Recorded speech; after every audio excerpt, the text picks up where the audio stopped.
Hi Pisces, welcome to a special reading for September and October 2019 that is for twin flames. And I found this spread on a site called emeraldlotus.ca, so I'm assuming it's out of Canada. And I'm not going to read some of the passages that I read in earlier versions of this reading, because I've kind of put these off. I did about 8 of them, and now I'm getting back to them because I was doing more timely readings. And these are not time sensitive. I mean, I could have just extended it past October, but I wanted to make it so that people would watch it within a certain time frame. Just because this is not really a timing issue, it's just more of like looking at the issue of twin flames in your life. If you're somebody that doesn't know what a twin flame is, you can look it up, because I feel like it detracts from it to just read from the whole thing. So I figure you must know what it is if you're clicking on the video. So what I'm going to do is I'm going to put out the cards, and they're like in a special order, and then I'll tell you what each position means. If you don't see all of the cards at once, I'll be holding it up.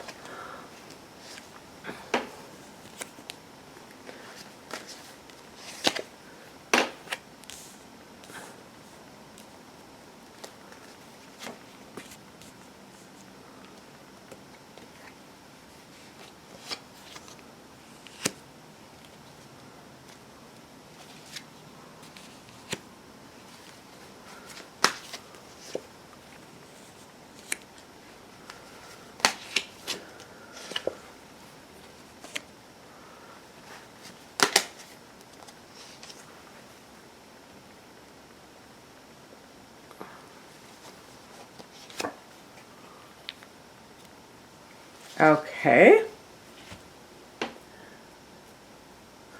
So the card to represent your energy with your twin flame is, I meant to say our energy.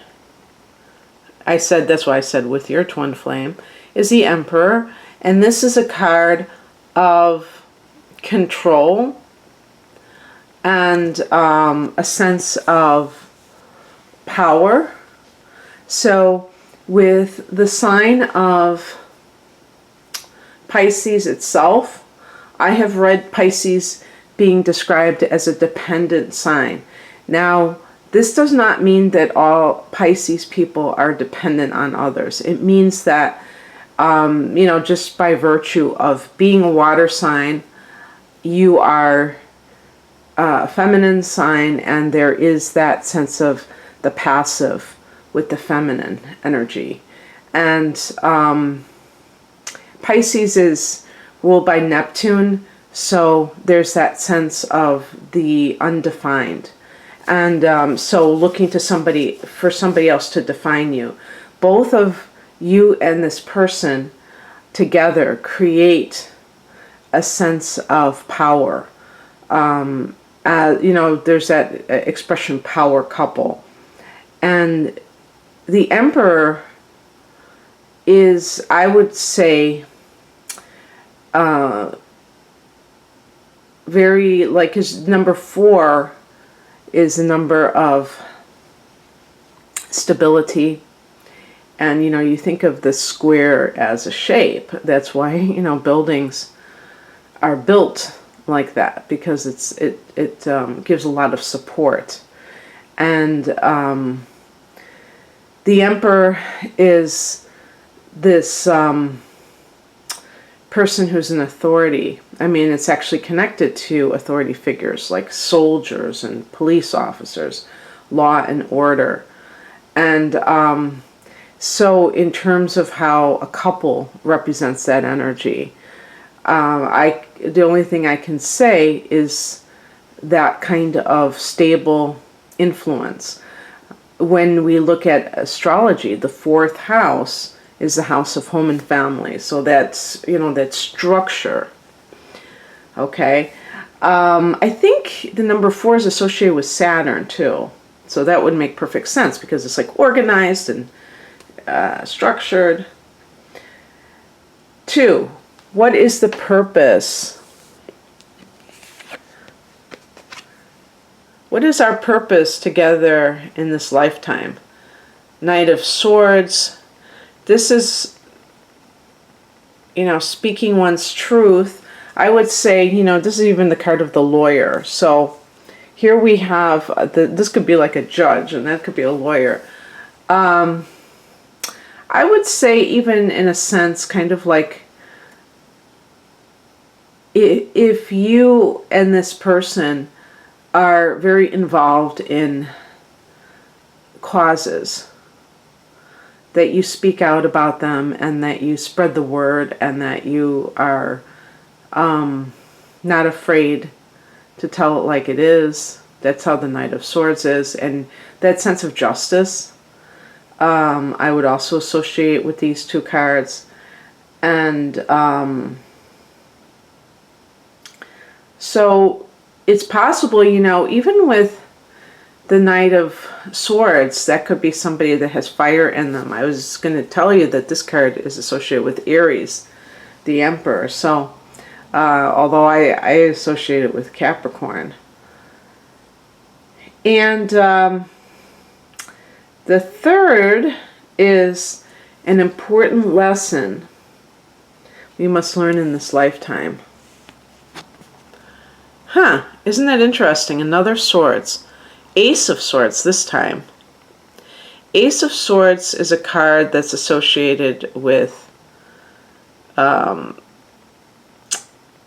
seeing things as they really are. Cutting through illusion. So, piggybacking off of the Knight of Swords, it's almost like waking people up to the truth of their lives. And this urge between you and this other person may come from how you were raised. Maybe you were raised with a bunch of half-truths, a bunch of things that did not make sense to you, that were passed off as the truth.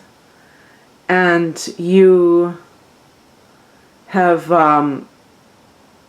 this seems to be a theme for Pisces, because illusion is part of your ruler's, what your ruler is about.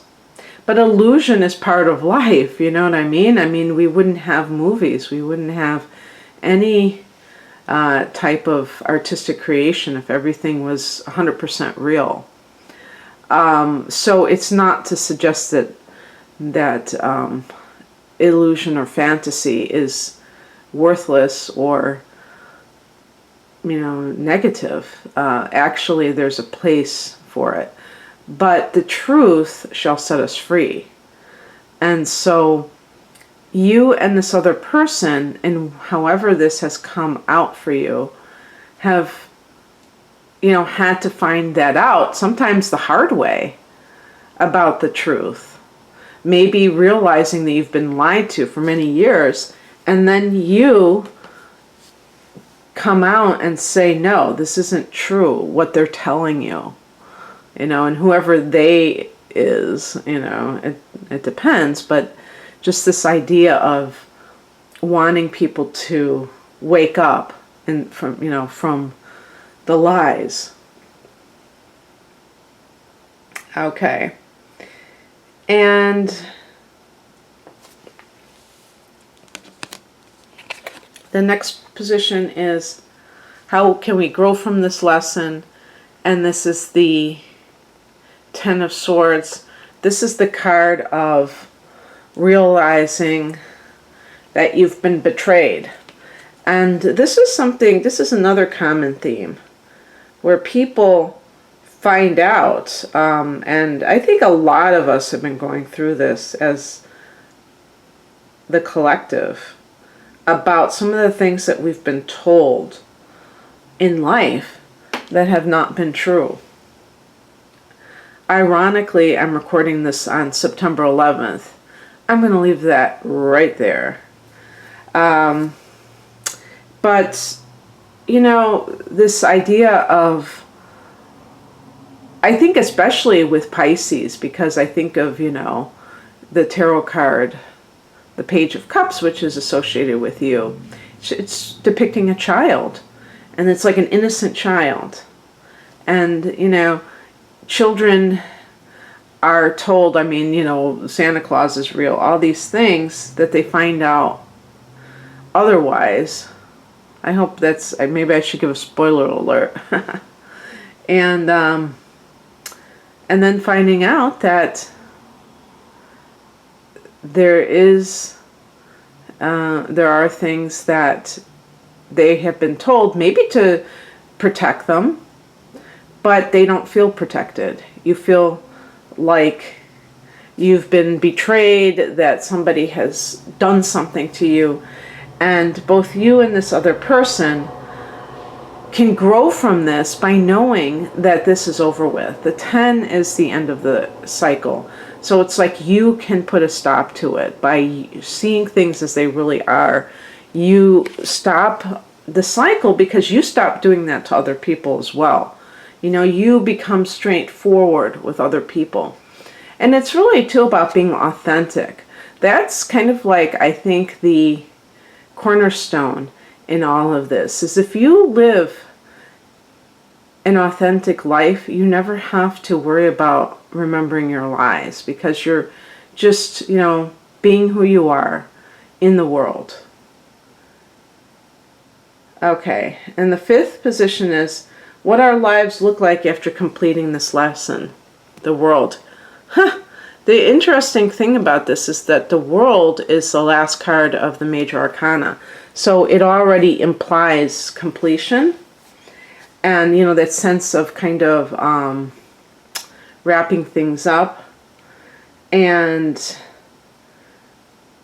Pisces is the last house of the zodiac. So I feel like, you know, from what I read in this on this website, the twin flames sometimes don't have lifetimes together, and when they do incarnate, it could be their last incarnation, like here. I don't know about that. I don't know, like, what difference it makes ultimately, but I will say that it might be the end of a cycle with the World card that you're completing. So whether it's incarnating on this planet or what, I can't obviously tell just from one card. The other thing that the World card represents to me is that you have a wider perspective. So you're able to see further. And I think one of the reasons why is because when you are more operating with, you know, a clear mind, which I associate with the Ace of Swords, to me that indicates that you're able to move into something where you see things at a higher level, the what do they call that, the bigger picture. And that means that everything that happens to you from here on out, you can apply it in a more sophisticated way to your life. You don't have to just react to everything the way the average person does, because you have a bigger vantage point, a higher vantage point. Okay. The sixth card is what we can do to strengthen our bond. And we have the Five of Wands, which is a card sometimes of conflict. And it's a card of competition, maybe friendly competition. I would say in this context, it's to not be afraid to challenge this other person. Don't be too polite with your partner. Not to be rude, not to be abusive, but to, call them on their stuff.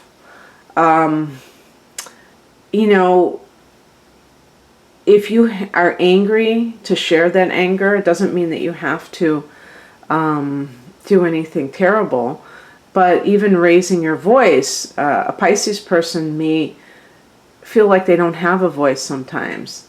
And this is important, so that, especially if you are with a fire sign like Aries, you have to step up to the plate, because that person is going to dominate the relationship. Especially if the person is a Aries or a Leo, they may have a tendency to be like that. But it sounds to me like they said we strengthen our bonds, so it's a two-way street. So that makes me think that you're with more of a like Cancer, Virgo type of person who might not want to make waves, or an air sign like Aquarius. And maybe also get a little spice in your life.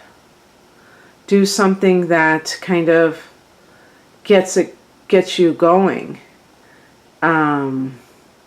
Because fire energy is very lively.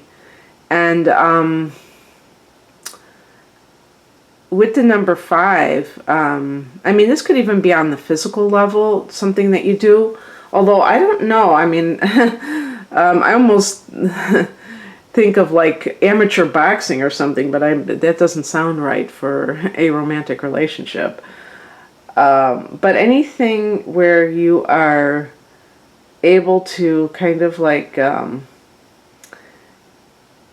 create not a sense of aggression, but a sense of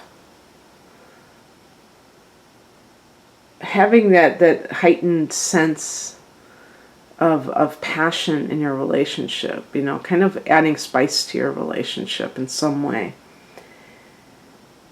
And the 7th position is a way we can heighten our vibration. So that was more of the physical level, and this is more the spiritual level. But this is interesting because I have the Empress card, which is a sensual card. This is almost suggesting something like tantric yoga, where you use the senses. And it's not just, I don't think with tantric yoga it's limited to sex. I think it can be any pleasurable, actually with tantric yoga, I'm not sure though if they use drugs. And that's not something, I don't advocate for any of these things when we're talking about spiritual matters. But I'm thinking with the Empress that you're doing it through the senses somehow. And I also think that, but let me just finish that thought. The point is that they use sensual experiences as their yoga, and they do that by being able to use these things as tools of enlightenment and not get caught up in addictive tendencies. So with tantric sex, the sexual act becomes something sacred, and it's not just pleasurable in the earthly sense, but something that transcends that, and that becomes their spiritual path. Whereas, we're more used to and probably more comfortable with the idea of the spiritual aspirant avoiding these things. So that may be something that a person who is already, who has a tendency towards sensuality, takes that and transmutes it, like an alchemist, into something that is sacred. Okay?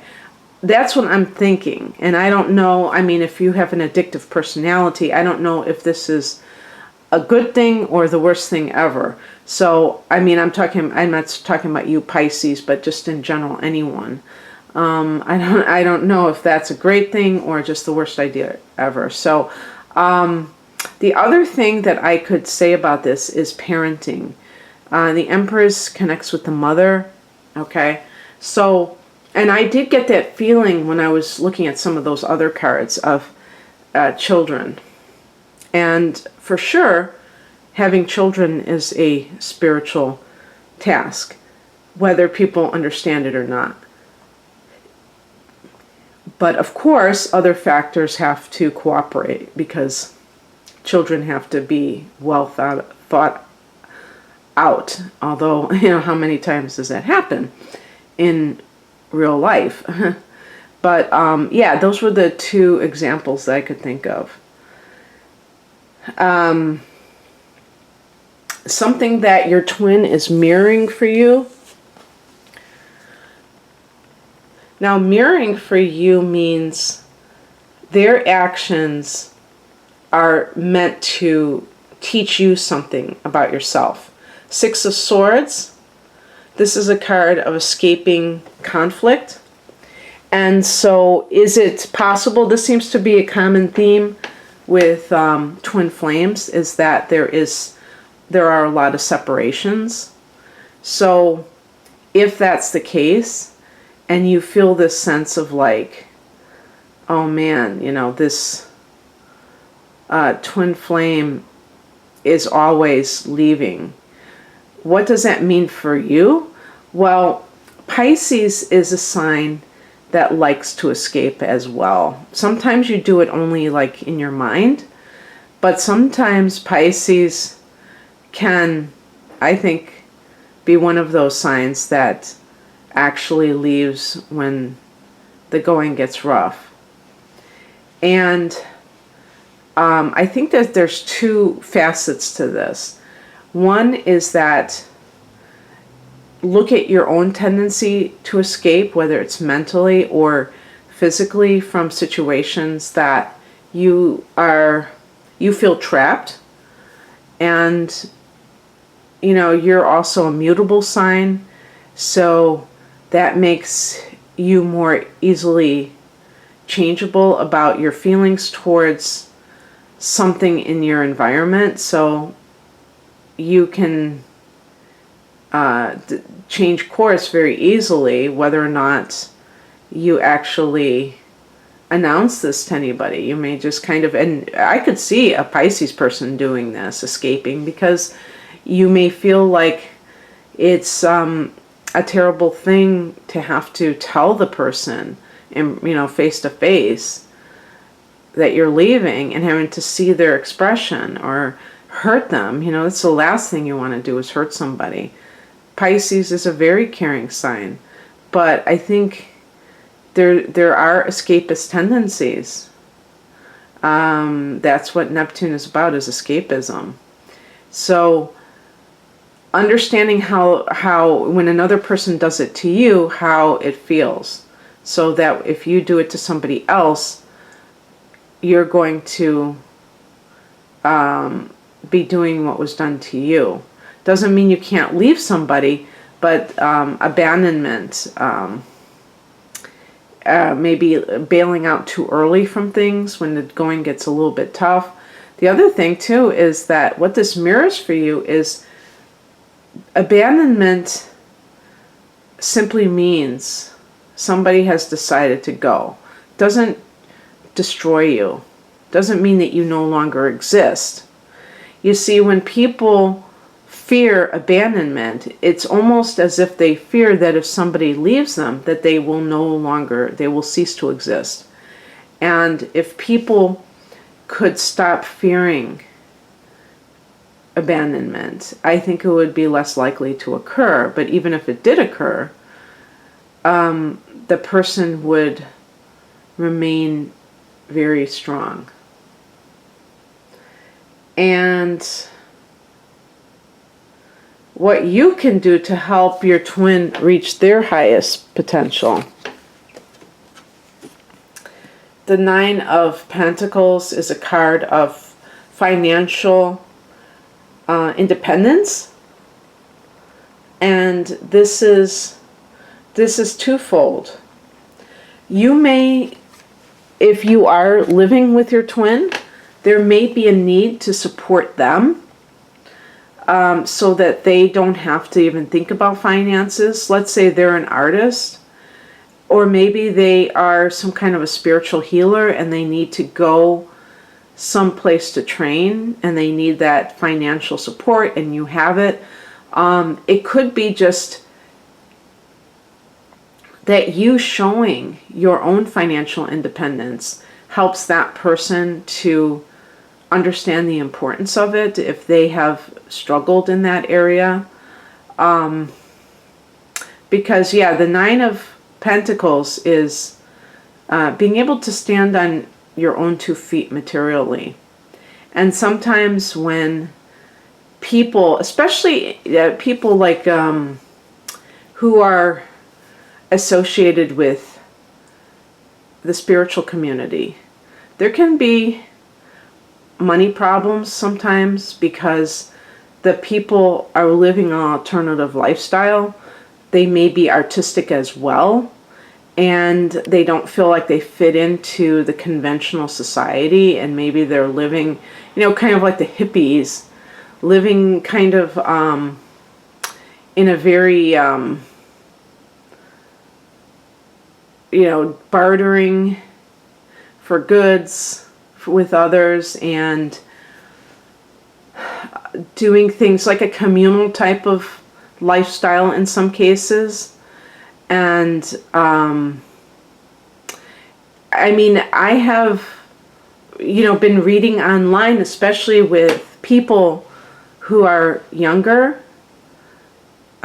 people who are in their 20s perhaps, or I don't know yeah, I would say especially people in their 20s who have been talking recently a lot about, you know, bartering, and they're against the capitalist system. And so one thing that I read or saw a video on recently was about what money, the reason we have money in the first place. And we used to have a system of trading. One, you know, one service for another, one type of physical object for another. And money became a concentrated form of like an energy unit. So it began, you know, it represented that bartering. You know, this is what you would have given in physical labor, represented in an object like a coin or, you know, whatever they used for currency back in the day. And so the value of that is that you don't always have to give of your time to receive something from somebody else. You have this substitute called money, so that you have more freedom to live life as you choose. When you think about it that way, it makes a lot of sense, where you can substitute, and it's still like representing that exchange of energy. So we're making it into something that is negative when it's just another exchange of energy. And so you can share this with that person and let them know that money can bring them freedom. It can bring them a sense of independence so that they don't have to be with somebody because they don't have enough. They don't have to kind of do something that another person wants simply because they don't have a voice. Since beggars can't be choosers, if you will. So that's an interesting thing that you, Pisces, is helping them materially. That actually is very interesting to me. And of course, we're talking with pentacles of anything that is in the material world. It may not be literally money. It may be something along those lines. It can be, too, that I feel connected to the Empress if it is about children and raising, how do we attract the means to raise children? With what? With what means? That independence that money provides, to be able to have children, to be able to... The Empress also is about just general abundance. And that's another thing that may be a sticking point in the relationship you have with somebody. And this is something that you can kind of, like I said before, transmute into something that is more received more as a spiritual matter than a material one. Okay, Pisces, that's what I have for you, and I hope that you receive something positive from this. If you'd like a private reading, the link is below. Take care. Bye.